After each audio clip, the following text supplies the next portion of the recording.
a mindset from just partisan tossing to national interest.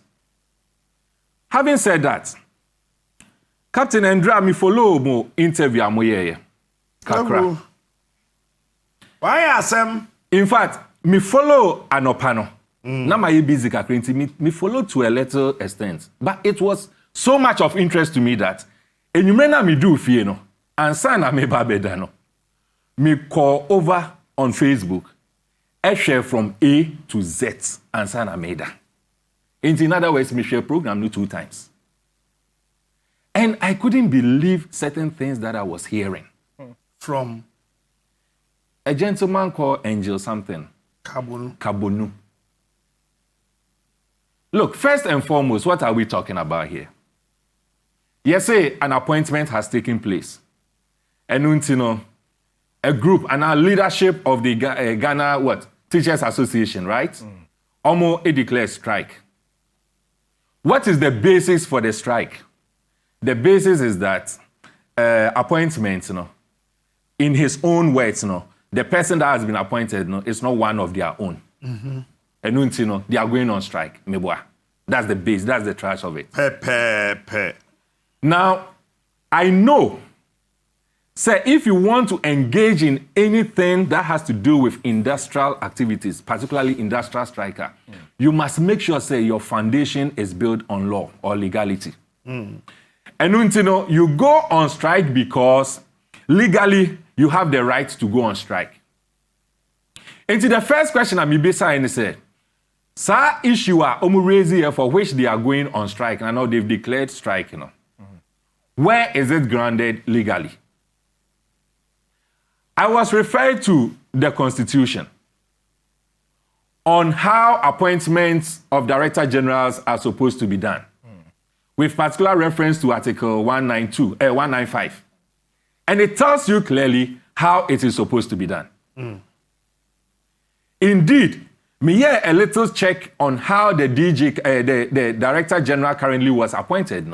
I realized, Article 195 was not breached in any way.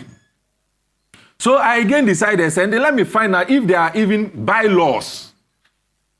And truly, as we speak, I am yet to get any bylaw that suggests that the appointment of the Director General was breached.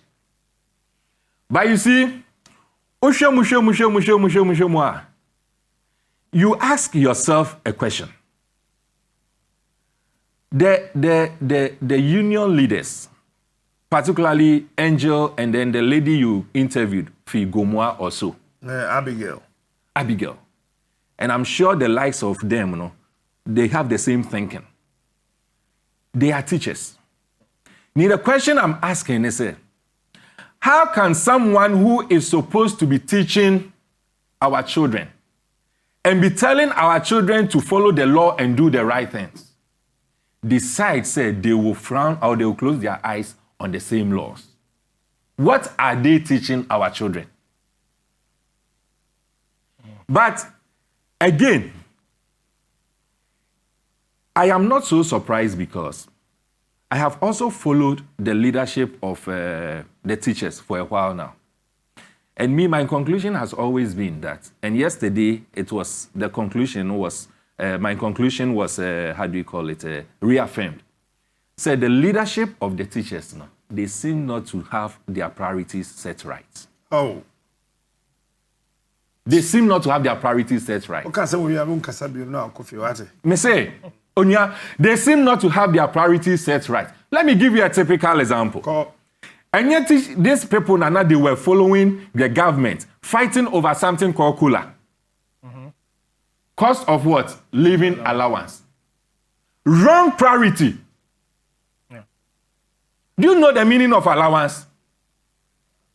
If the leadership of the teachers were indeed people that have got vision and they have the interest of their followers at heart, they shouldn't be fighting for Kula.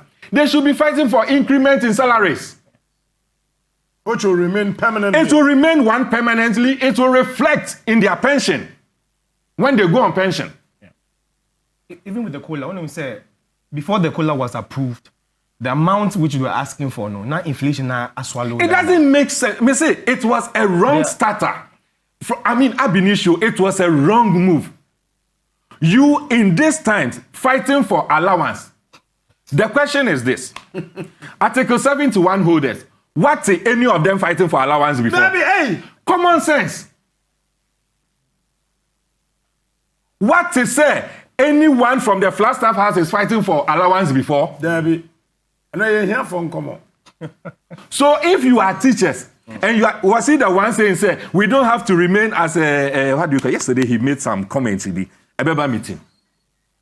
Today, what he was trying to say, he said, the teachers shouldn't just be at one standstill. They should always be fighting for their rights and, they should be moving on. And I'm like, this man, unfortunately, he's such a disappointment. Why, Angel? Angel is a disappointment.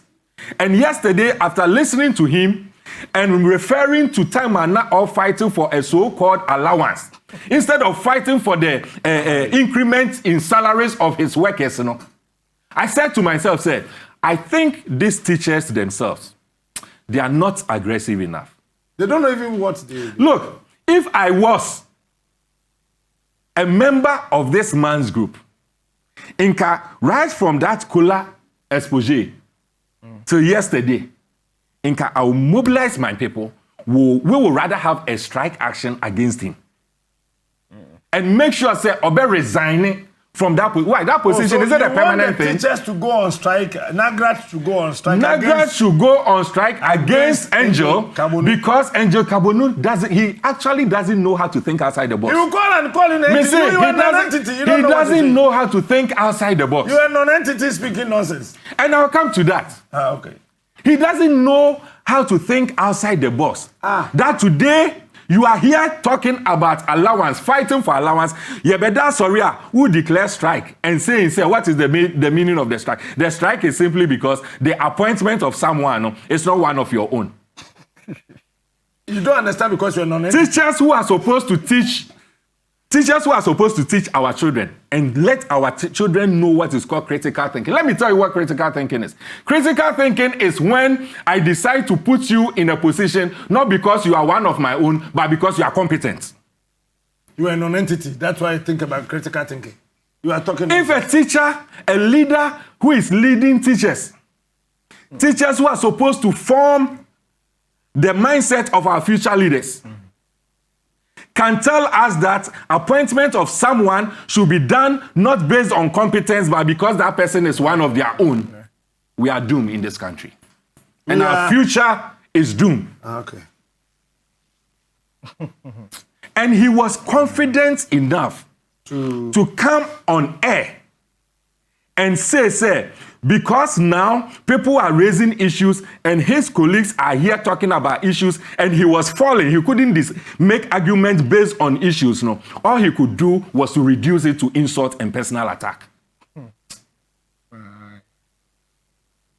All he could do was to come and say, individuals who have gone to school. Yesterday, I saw this man yesterday. Yes. And beautiful lady. Look at his gray hair. And you can be confident to call him a non-entity. Someone's father. You can look at him on a national set and call him a non-entity who is speaking nonsense. And this is supposed to be a leader of teachers in Ghana. Sorry, I say they should wait. And members are sitting quiet. And members are sitting quiet. Does he understand the meaning of non-entity? Does he understand it when someone says that you are speaking nonsense? And you come here and say this.